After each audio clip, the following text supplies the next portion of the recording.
The first pipette I'm going to demonstrate is going to be our 10 milliliter serological pipette. Now remember when I talked about the serological pipette before, I talked about the rings at the top. That means it's going to be a blowout pipette. So when I go to pull the fluids up, when I get done, I'm ready to put it into one of my tubes, I'm going to be blowing it out. So I'm just using colored water today, but I'm still in my gloves and I've got my coat on and my glasses on just to make sure we're taking care of what we need to take care of here. Safety first, always. So this is a pipette bulb.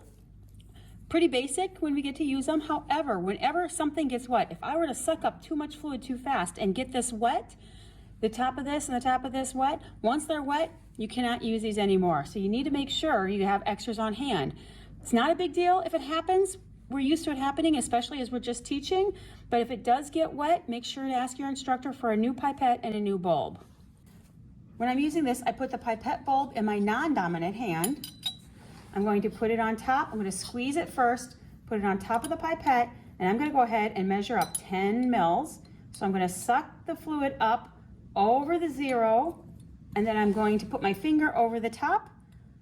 Now you can see with my finger, I'm going to be able to control how far the fluid goes down. We do not use thumbs, you always use the fingers. If I pick up too fast, it's gonna go really fast. Oh, look at that, I did pretty well with that. It's gonna go really, really fast down. If it's okay if that happens, just squeeze the bulb again and suck it back up again. So you always wanna go above the 0, but again, not high enough where you're actually going to pull it up in the top where it gets wet. I'm gonna get myself way down here and I'm going to slowly release. And I am going to measure 5 mils out.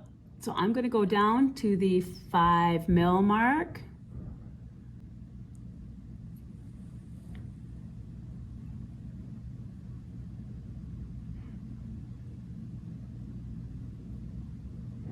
I'm just not sure my test tubes will hold 10 mils. So I'm going to stop it when the meniscus is right at that 5 mil line. I'm going to take a Chem wipe, do a quick wipe. I'm going to put it over the tube and I'm going to let it drain in. When it's done draining, I'm going to take my pipette bulb and give it that last little push out. Couple hints when you're using these. When you are pulling up, you want to take your pipette, your tissue and just do a wipe on the outside. If you go like this and start pulling, you'll actually start wicking some of your fluid out and it's going to adjust your measurement. So you just want to do a quick wipe on the outside. If you need to measure, for example, if I decided I want to measure for my next one, I want to measure 3.1 mils, that's going to take my gradations down to 6.9 because it'll put my 3 at the bottom plus my 1, so 6.9. You can see again, I'm getting my face right sideways with it. I got my 6.9, oops, nope, that's 3.2. I need one more down. There we go, 3.1 mils. I'm gonna put 3.1 into the tube, give it a little push out to make sure everything's out of the bottom. That is how you use a serological pipette. Now I'm gonna set these on the back. One hint, I'm showing you how to do these. Don't forget, every time you do anything into tubes, those tubes must be labeled. In this situation, I'm just using my colored water and putting them in tubes, so I'm not actually labeling them. But moving forward, don't forget, you always need to label all your tubes. Gonna get out a couple more tubes. The next pipette I'm going to demo is going to be the volumetric pipette. Now remember, the volumetric doesn't have the rings on the top, so we are not going to blow this one out. We're gonna let it blow on its own, let it drain, drain on its own.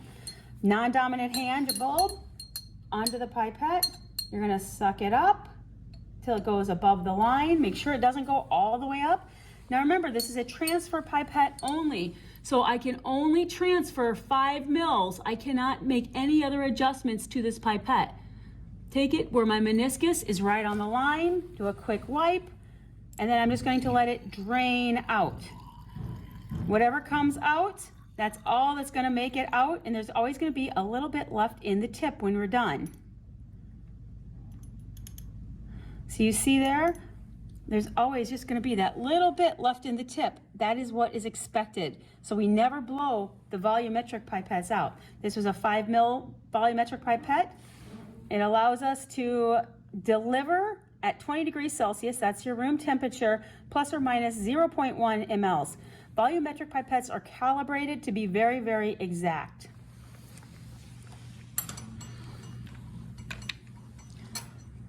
The next pipette I'm going to demonstrate is just going to be our simple pasteur pipette.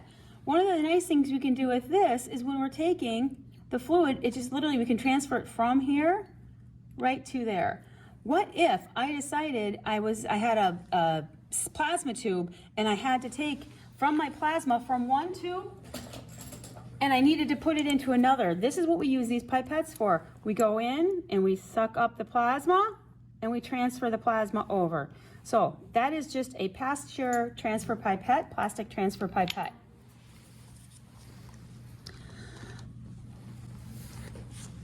The last pipette I'm going to demonstrate is going to be our micro pipette. Now remember, this micro pipette is, where is it? There's 100 to 1,000 microliters. This one is set on 500 microliters. That's 1/2 of a mil. So remember, if this is still confusing to you, go in and get some extra practice on converting milliliters, microliters, etc. So when we're using these pipettes, we use these special tips. We push them on, and then don't forget, this one has, listen to this. It's got that first stop, right? So when we go down, when you're using a micro pipette, oops, I need a tube to put this into. Okay, there's my tube. When you're using a micro pipette, you always need to wet your tip a few times because the humidity actually does affect your measurements. So you always want to wet your tip at least 3 times when you're transferring fluids. We push the pipette tip to the first stop, put it in, we're going to slowly withdraw, pull it out, we're going to wipe the tip and transfer to the first stop, and then there's my second stop. So don't forget, we're going to wet the tip, draw up to the first stop, and then deliver to the second stop. That's our blowout. So what happens if I let go too fast? Well, this one didn't do it. Actually, it stopped pretty good. Sometimes you'll end up, so you can see there, I got the little bubble thing at the end, so I'm not going to get an accurate measurement. It's really important to go nice and slow when you're transferring this amount out, and then there's that last little bit. Let me get this a little closer so you can see. When I go to push out, there's that last little bit, and then I give it that little blowout, and that's what makes that last drop.